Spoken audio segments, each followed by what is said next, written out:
બાકી કરદાતાઓ માટે ગાંધીનગર મનપાનો મોટો નિર્ણય છે। 1 થી 31 માર્ચ દરમિયાન બાકી મિલકત વેરો ભરનારાઓને વ્યાજમાં રાહત મળશે। રહેણાંક મિલકત પર 100% વ્યાજ માફી છે।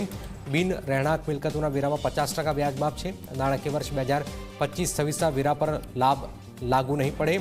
મેયરે કરદાતાઓને વેરો ભરવા માટેની અપીલ પણ કરી છે।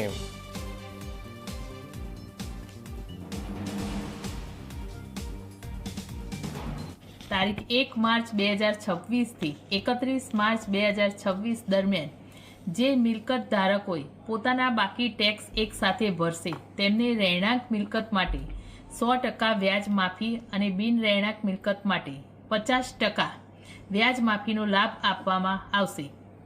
આ લાભ નાણાકીય વર્ષ 2025-26ના વેરામાં લાગુ પડશે નહીં। ગાંધીનગર શહેરના તમામ કરદાતાઓને હું અપીલ કરું છું કે મહાનગરપાલિકા દ્વારા આપવામાં આવેલો આ વિશેષ તકનો લાભ જરૂર લો।